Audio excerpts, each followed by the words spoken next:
Hello guys! Welcome po. Collective reading tayo ngayon. So ngayon itatanong natin sino ba yung nagpapanggap na okay pero may galit naman sa'yo?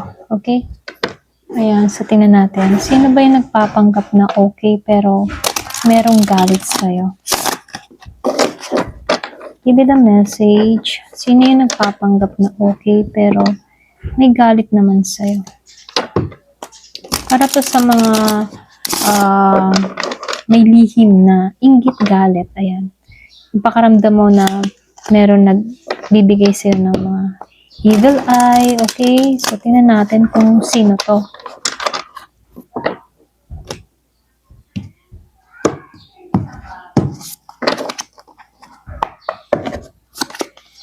So, dito lumabas si Queen of Cups.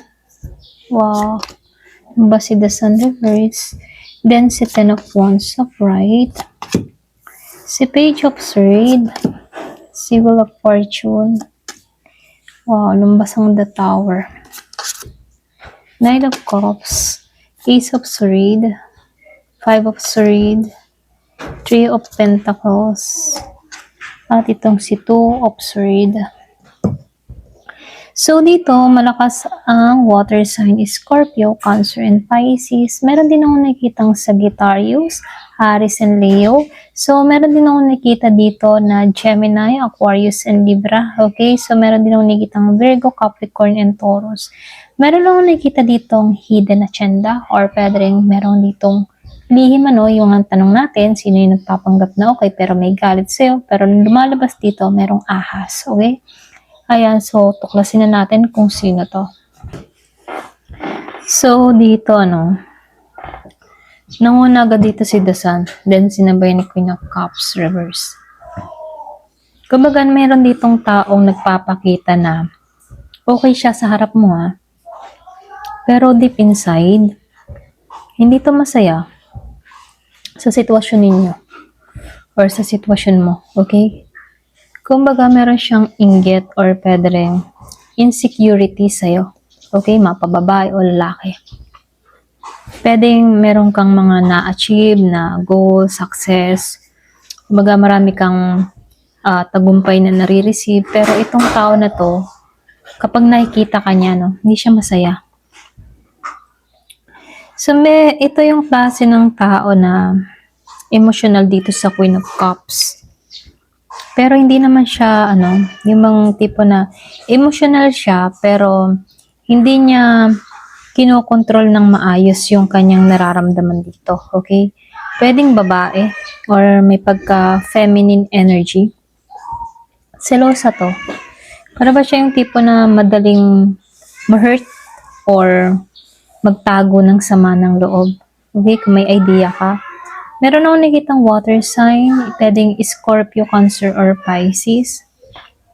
So, dito, nakikitaan ko dito, medyo, itong taong ito, pinipilit niyang, yung bang kontrolin yung kanyang feelings. Pasensya na, nauutal ako.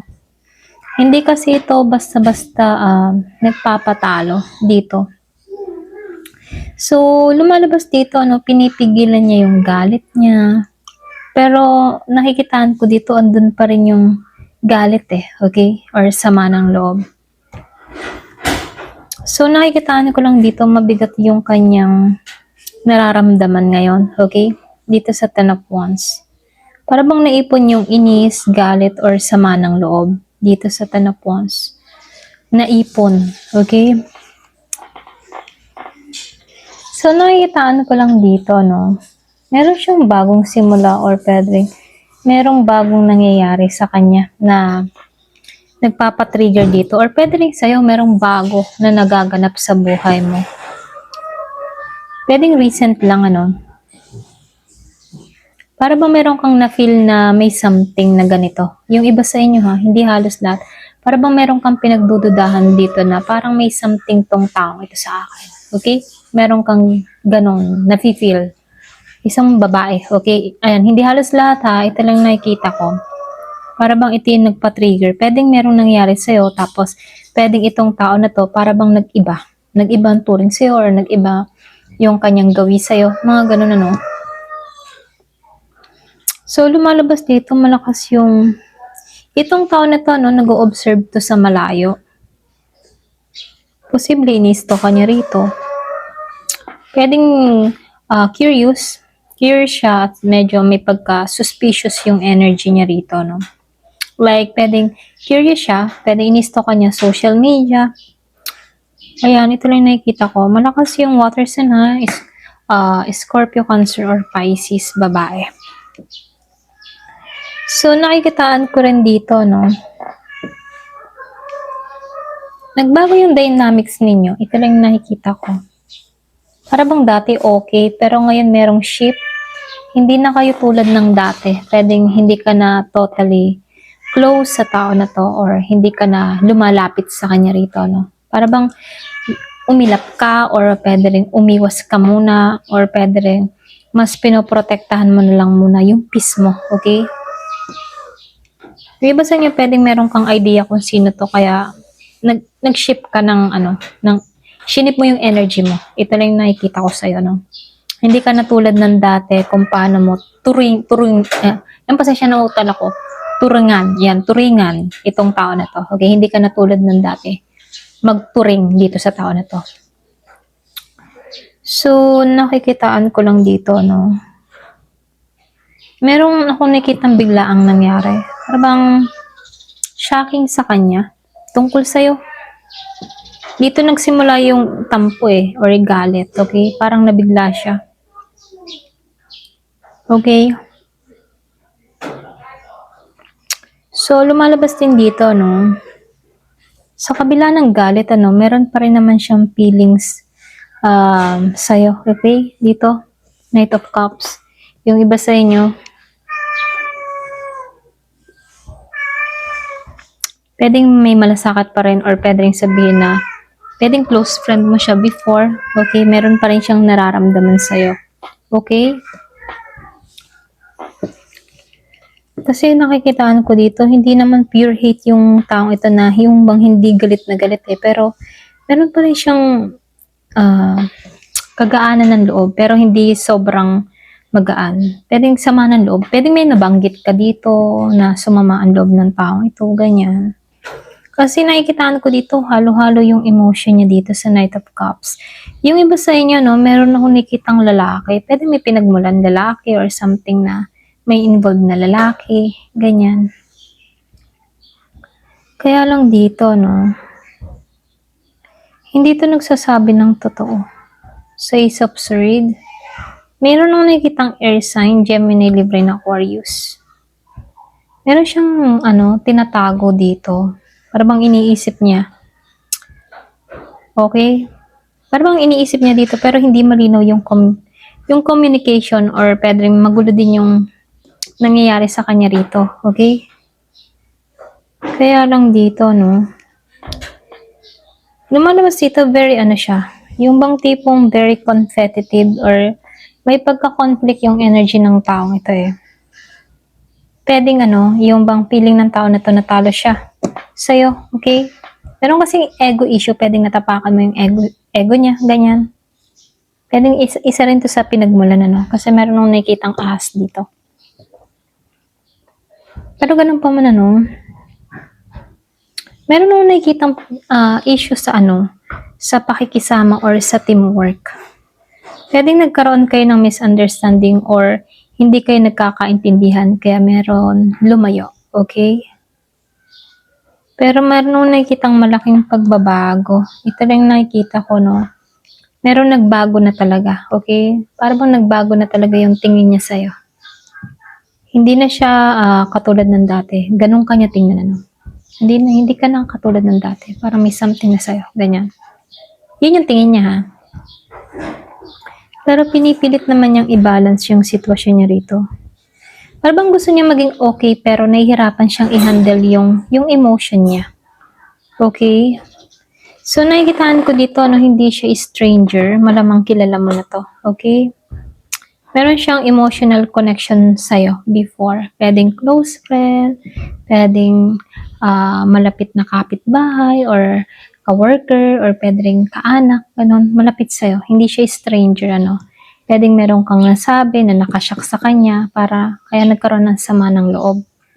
Pero ganun pa man, meron akong nakitang emotional connection kayo before, okay? So, meron akong nakitang past feelings din sa'yo. Ayan. Pero ganun pa man, mas malakas yung halong inggit, selos, merong unresolved feelings. So, lumalabas ito yung tipo ng tao na ngumingiti sa'yo pero hindi siya fully sincere, okay? Tahimik lang pero pinapanood ka. Hindi niya aaminin pero may tampo or galit siya sa'yo, okay? Ayan. Ito lang yung nakikita ko. So, tingnan natin kung ano ba yung eksaktong galit ng taong ito sa'yo. Ano ba yung pinagmulan, okay? Give me the message. Ano yung exact na galit niya or tampo niya sa'yo? Bakit siya nagkakaganito? Ayan. Ano ba yung pinagmulan? So, kuha ko ng ibang card. Aray na lang. Ano yung exact na dahilan ng galit niya sa'yo?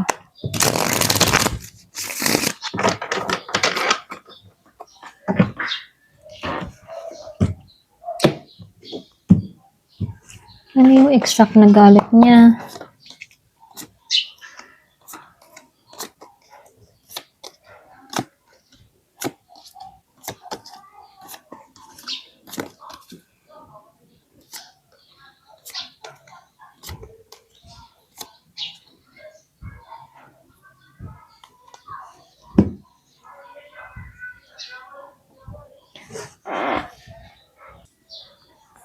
So, dito, no? Kumbaga, ito yung pinaka-core ng galit ng tao na to. Kasi lumalabas dito na hindi lang to simpleng inisa. Meron akong nakikitang emotional. Tapos, meron akong nakikitang attachment na pinanggagalingan. Lumalabas din dito yung ego ng taong ito. Kasi dito, no, meron kasing nasirang connection sa inyo ng taong ito. Pwedeng friendship, mutual understanding, or pwedeng romantic vibe, ano. Dito nagsimula ang lahat, okay? Kumbaga, dito, pakaramdam niya dito, hindi mo inayos o pinahalagahan yung connection nyo, okay? Maging kaibigan mo man yan, close friend, ano, katrabaho, yung malapit sa'yo. Ito lang yung nakikita ko dito, no? Kung ano mang relasyon mo dito sa tao na to, ganun kanya nararamdaman, ano. Kumbaga, hindi mo inayos, hindi mo pinahalagahan siya. Parang ganon. So, para bang dating siya lang yung nag-effort sa inyo, okay? Sa paningin niya, ha? So, nakikitaan ko lang din dito sa Ten of Cups. Masakit para sa kanya yung ano. Dito, no? Kumbaga dito masakit para sa kanya kasi itong taon na to, okay, nakikita kanya na masaya. Parang okay ka lang kahit wala siya, okay? At dito siya natitrigger, okay? So, malakas dito water sign. Scorpio, Cancer, Pisces. Meron ako nakikitang Year of the Dog. Meron din ako nakikitang Earth sign, Virgo, Capricorn, Taurus, okay? So, doon siya nagagalit, ano? Para bang tingin ng tao na to, wala lang ako sa kanya. Ganon. Okay? So, nakikitaan ko lang din dito, no? Merong napagod eh. Para bang sumuko na siya dito emotionally. Pero meron pa rin natitirang sama ng loob. Kaya lang dito, nakikita ka ng tao na to as maganda or attractive. Blooming ka ngayon. May halong inggit or insecurity. Babae to, ha. Kumaga piling niya mas lamang ka sa kanya. Pwede ano mo siya, close friend mo siya, ganyan. Or pwede rin malapit sa puso mo before, okay? Kasi dito, lumalabas na mayroong na-reject eh. Para bang na-reject yung feeling dito. Pwedeng umasya sa sayo, tapos hindi ka na bumalik, or pwedeng meron kang nasabihan before, pero hindi mo siya napagbigyan or natulungan, mga ganun, ano. So, dito, no, iniisip ka niya dito masyado. Para bang tingin niya sa'yo, para kang cold. Prangka. Okay? or detach. Ganon yung aura mo ngayon. Para nasasaktan siya sa word or action mo. Halimbawa, pinamumukha mo sa taong itong wala kang kwenta. Bahala ka sa buhay mo. Okay? Ganon. Or pwede rin may pagkaprangka ka. Ganyan. Pwede yung iba sa inyo, masakit ka magsalita. Pero ganun pa man, nasaktan siya. Pero sinusubukan naman niya maghilom dito. Pero hindi pa siya totally okay. Ayan. So, lumalabas dito, meron siyang ego battle. Para bang feeling niya natalo siya or napahiya siya. Ayaw niyang tanggapin yun. Okay? Kaya dito sa King of Wands, may selos to ha. Meron nung nakitang insecurity. Ayan, pasensya na sa aking pagkautal. Okay? Meron nung nakitang insecurity, lalo-lalo na sa confident mo. Pwede bang, alam mo yun, pwede niya tingin niya sa'yo, mas dominante ka or mas may control ka sa sitwasyon. Ganon. Para bang ano ka, may authority. Ganon kanya tingnan ano. Kaya dito sa judgment, hindi niya matanggap yung nangyayari. Ito lang yung nakikita ko. Meron siyang regret pero hindi niya ina-acknowledge yun. Kaya dito, iniiwasan niyang harapin yung truth. Pinipigilan niya yung malaking realization, kaya nagiging suppressed anger yung nangyayari. Ano? So, punong-puno siya ng panghihinayang at lungkot dito. Ito yung pinaka-root ng hurt talaga. Okay? Pero ganun pa man, ano, hindi siya balanse dito. Lalo-lalo na sa emotion niya. Meron siyang halong galit, selos, lungkot at frustration. Selos siya, inggit, galit, ganun. Kaya yung pinakadahilan kung bakit to nagagalit kasi nasira yung yung connection mo sa tao ito. Kung ex mo man to, kung close friend mo man to, malapit sa puso mo or something na close mo before. Pakiramdam kasi ng tao na to, hindi mo siya pinahalagahan. Okay? Para bang na-reject siya. Okay? Para bang hindi mo nasuklaan yung feelings niya. Ganon. Kaya nakikita ka niya na okay ka, masaya ka. Para bang wala lang siya. Ganon. At doon siya nasasaktan. At doon din nagmumula yung inis at galit niya. Meron siyang halong selos, insecurity. Hindi niya kasi matanggap yung nangyayari. Dito, ito lang yung nakikita ko ha. Hindi niya tanggap yun. Kaya dito, lumalabas dito, hindi ka lang niya kinagagalitan, ano. Lumalabas dito, nasaktan siya, pero tinatago niya yung galit niya. Yun yung masama dun eh. Okay? At dahil hindi siya, hindi process ng maayos, kaya lumalabas dito, tahimik pero may resentment, Nagpapanggap na okay, pero hindi pa talaga siya naghihilom. Okay? Ayan, ito lang yung nakikita ko. Ayan. Thank you for watching. Love and peace.